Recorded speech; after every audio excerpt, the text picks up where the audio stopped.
Welcome to Moments in the Word. I'm James Tyler, your host, and this morning we'll be reading from Amos chapter number 2. Thus saith the Lord, for 3 transgressions of Moab, and for 4 I will not turn away the punishment thereof, because he burned the bones of the king of Edom into lime. But I will send a fire upon Moab, and it shall devour the palaces of Kerioth, and Moab shall die with tumult, with shouting, and with the sound of the trumpet. And I will cut off the judge from the midst thereof, and will slay all the princes thereof with him, saith the Lord. Thus saith the Lord, for 3 transgressions of Judah, and for 4 I will not turn away the punishment thereof, because they have despised the law of the Lord, and have not kept his commandments, and their lies cause them to err after that which their fathers have walked.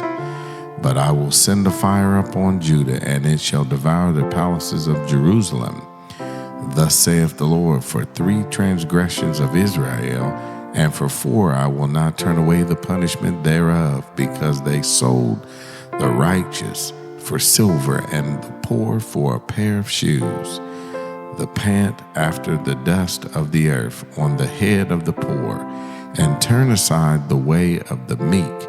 And a man and his father will go in unto the same maid to profane my holy name. And they lay themselves down upon clothes laid to pledge by every altar, and they drank the wine of the condemned in the house of their God.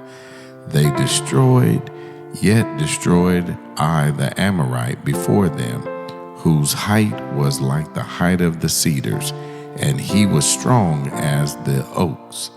Yet I destroyed his fruit from above, and his roots from beneath.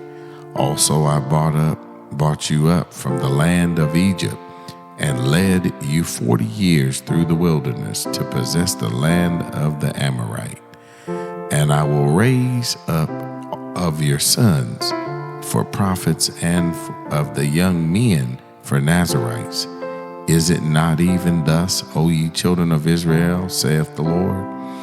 But ye gave the Nazarites wine to drink, and commanded the prophets, saying, Prophesy not.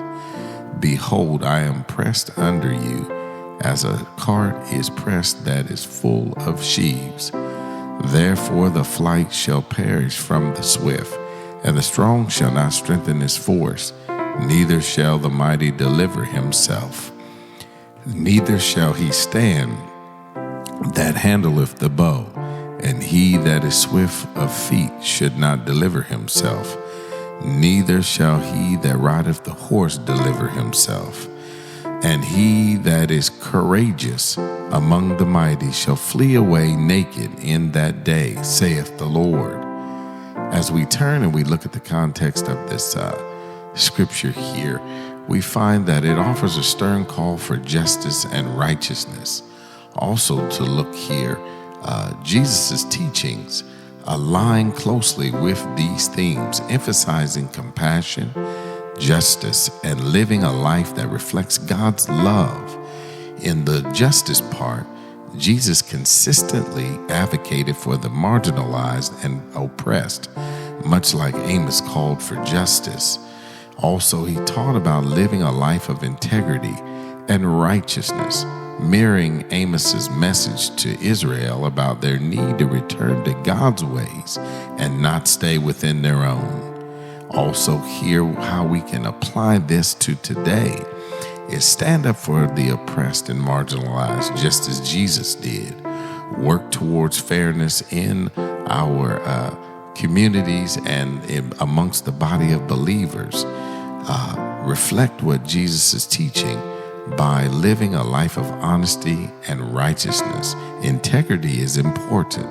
Show compassion and love to those around you, embodying the principles that Jesus lived by.